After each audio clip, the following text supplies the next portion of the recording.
Okay, welcome back. We have a friend who's coming to join us for part 6. I don't know if Susie here is going to enjoy part 6 of the 100 mile an hour dog. Do you want this? Where should I put it? Down there? I'll put it here. Come and get it if you want. Right, so if we remember correctly, at the end of chapter 5, they were up a tree and they spotted Charlie Smug walking along with a shopping trolley and looking very suspicious. So, chapter 6, here we go. Susie, do you want this? Okay, I'll leave it there. Oh, if I put it here. Good girl. Maybe he's been shopping. Oh. Maybe he's been shopping, I said. Don't be stupid, Trev. He lives up your road. He's hardly likely to go shopping and then drag it all the way across the field.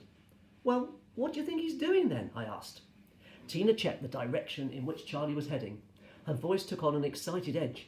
He's going to the bath. He's heading straight for the tin bath. Look, he stopped. What is he doing? Charlie leaned over the trolley, puffing slightly. Yanking it across the field must have been hard work. Now that he had stopped moving about, I could see that it wasn't a tub in the trolley, but a large bucket with a snap-on lid.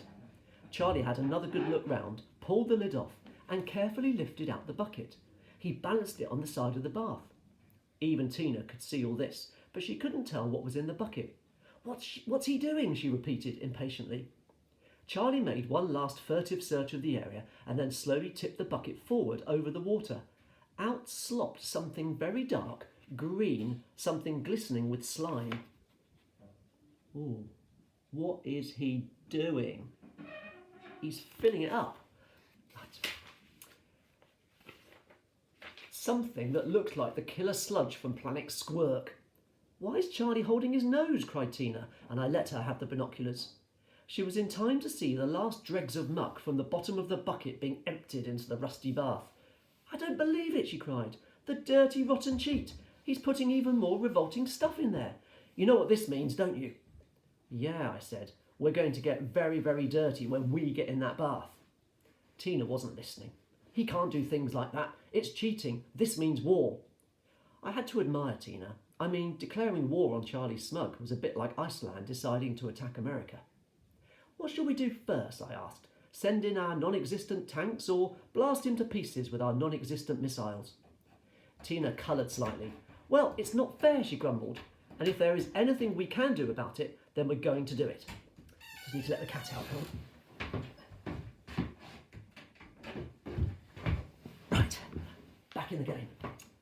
Okay, I agreed. If there is anything we can do about it, we'll do it. And I kept my fingers crossed in the hope that we wouldn't have to do anything at all. Call me a coward, call me a wimp if you like, but having a fight with King Smuggy Con was not my idea of a good time. Charlie Smug and his dastardly deed were suddenly forgotten when I caught sight of Streaker in the distance and remembered my big plan. It was time to put it into action, so I handed Tina the binoculars, grabbed the second mobile phone and switched it on. My right ear was instantly filled with a swishing, crackling noise, which was Streaker careering through the long grass. Calling Streaker, return to base. I repeat, return to base. I've forgotten my phone, I'll have to use the cat sticks. Calling Streaker, return to base. I repeat, return to base. Tina began to splutter. She's a dog, Trev, not a fighter plane. I don't know what anyone might think walking past, seeing them up there with the binoculars and the mobile phone. Want a bet? Come in, Streaker. I can see her, cried Tina, peering through the binoculars. At the far end of the trees, there. We're over here, I shouted into the phone. Come on, it's time to go home. Return to base. She's coming back, Tina said excitedly. My mobile was filled with the sound of pounding paws and grass and bushes banging against the dog and phone. Hang on, Tina gave a dismayed cry. Charlie's Alsatians are after her. Now what do we do? Sure enough, the 3 Alsatians were hot on Streaker's trail. I scrambled down the tree at breakneck speed, somehow managing to fall the last bit and land in some nettles. I struggled painfully to my feet and bam! I was immediately knocked flying by Streaker as she went charging past, panting furiously and heading for the road. Covered in a second set of nettle stings, I dragged myself upright once again, and bam, bam, bam! The first Alsatian spun me round like an egg whisk.